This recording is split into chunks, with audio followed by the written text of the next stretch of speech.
All right now. Okay, this is another album review.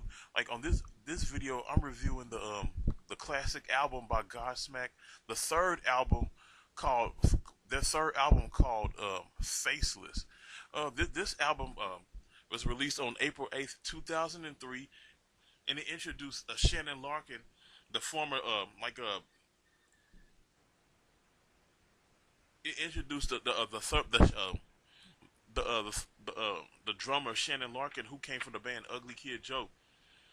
He replaced their original drummer, who abruptly left the band. Okay, this album, this was another one of their melodic uh issue filled albums that they recorded, that they put together. Like, hold up, like he said the writing, like what Surly said about this album, he said the writing and recording process was self-contained, one in which the band holed up in a rented home in Miami and wrote without distraction or influence from the rock music scene going around them. On the subject of the album, Erna told Lunch Media it's a bit more musical at times, it's a bit more melodic, but it's still raw. Yeah, there's a couple of nasty fucking songs in this record, but all in all, I think I really think some well stuff was written well, and that like a lot of these, a lot of the, like this is this album spawned five singles, and all five singles, like I think four of the singles, gave them a nomination for a Grammy. It gave them a Grammy nominee. Songs like "I Stand Alone," which was the which was based on which is based on the rock the Dwayne the Rock Johnson movie called Scorpion King. Yeah, like a I Stand Alone was what was the theme song for the movie called Scorpion King.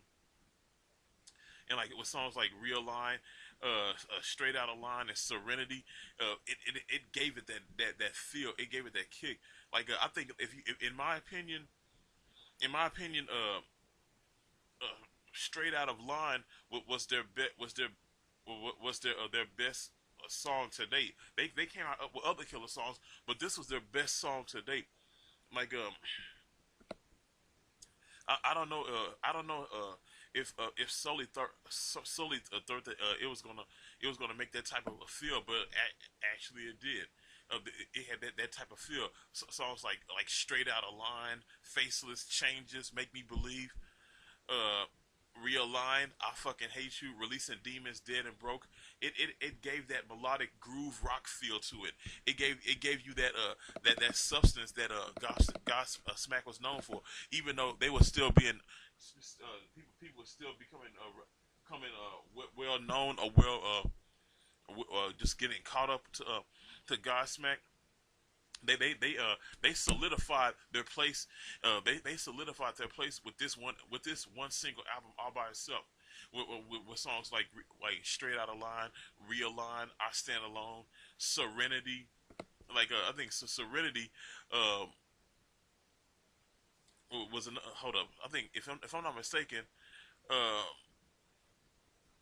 like the song Serenity had that tribal drum sound, which was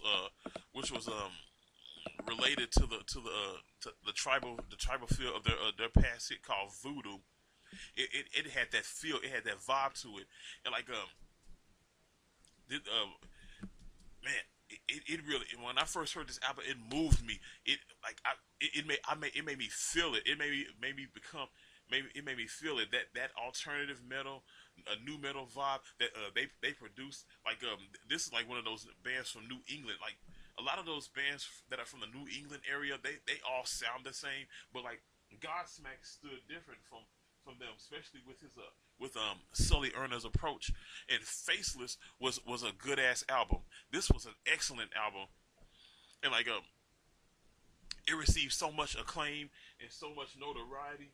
Like I think it kind of overwhelmed Sully, and he kind of backed down a bit, and he tried to cool off, because like I guess like after the success of Faceless, they tried to pressure him to put out another Faceless album, but like he wasn't really down with that. Uh, but like but of course he came out with other albums There were other Godsmack albums that followed this, but like it doesn't hold a candle to Faceless with songs like "Straight Out of Line," I can't find the reason. Like that feel, that vibe that he had, or with these songs, that alternative metal groove rock feel that Godsmack was known for. It moved me and it captured me with this album alone. This was a very good album by Godsmack. From a scale of 1 to 10, I give it a 9. This is a good album.